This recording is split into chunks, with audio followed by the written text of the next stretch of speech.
Morning. আজকে বৃহস্পতিবার।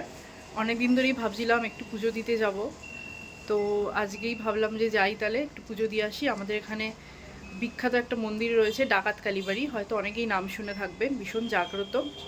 সেখানেই যাব আজকে পুজো দিতে। তো সকাল সকাল আগে রান্নাটা করে নিচ্ছি, করে স্নান করে বেরোবো। এখন প্রায় 11টা মতন বাজে, তাড়াতাড়ি 11:30 পৌনে 12টার মধ্যে বেরিয়ে যাব। ওদের আজকে ড্রয়িং ক্লাস রয়েছে, তাই তাড়াতাড়ি করে হোমওয়ার্ক করে নিচ্ছে মিস আসার আগে। রেডি হয়ে গেছি, এবার যাব। আপনাদেরও দেখাবো মন্দিরটি ঘুরে। খুব সুন্দর এবং অনেক পুরনো। মূলো দিয়ে পুজো দেবো না, কারণ মূলো দিয়ে আমরা সংক্রান্তির একদম 1-2 দিন আগেই দিই, কারণ মূলো দিয়ে পুজো দেওয়ার পর আর মূলো খাওয়া যায় না, অনেকেরই নিয়ম রয়েছে। তো এমনি মিষ্টি দিয়েই পুজো দেবো। ডুগু বাড়ি থাকবে। মন্দিরে চলে এসেছি, এটাই হচ্ছে ডাকাত কালীবাড়ি।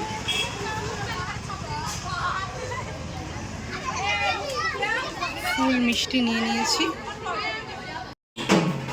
ও ধূপকাঠি কিনতে গেছিল, এখানে আবার কি একটা অনুষ্ঠানও হচ্ছে, অনেক লোক এসেছে।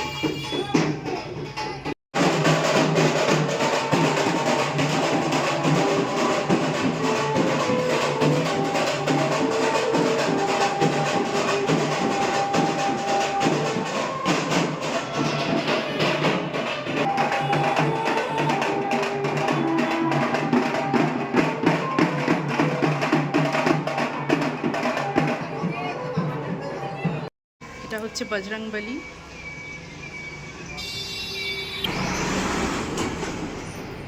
এটা হচ্ছে মায়ের মেন দরজা আর কি, কিন্তু এখন দুপুর হয়ে গেছে বলে এটা বন্ধ হয়ে গেছে, তাই আমাদের ওদিক থেকে পুজো করাতে হলো। এটা বজরংবলী, আমাদের পুজো হয়ে গেল এবং এটাতে তালাও দিয়ে দিল, আবার বিকেলে খুলবে। এদিকে একটা দরজা রয়েছে।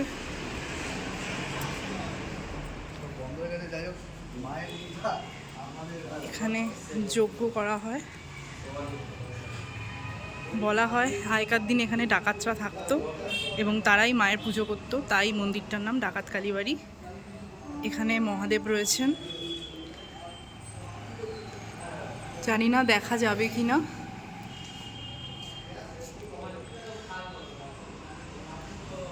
ভেতরে আর দরজা বন্ধ করে দিয়েছেন। এইগুলো সব পুরনো, অনেক পুরনো ঘর। বলা হয় যে এখানে সুড়ঙ্গ রয়েছে, ছিল আর কি, এখনও রয়েছে, এবং সেখান থেকে সোজা গঙ্গায় যাওয়া যেত।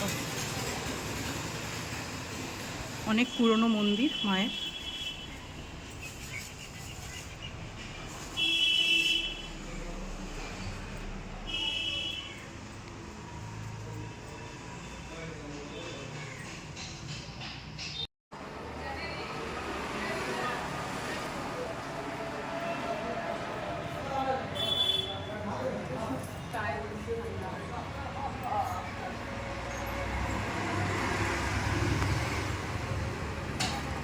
জাগ্রত মন্দির। যাক, আমরা আসতে পারলাম পুজো দিতে, কারণ এরপরই মন্দির আবার বন্ধ হয়ে যাবে, সেই বিকালে খুলবে। আমাদের একটু দেরি হয়ে গেল।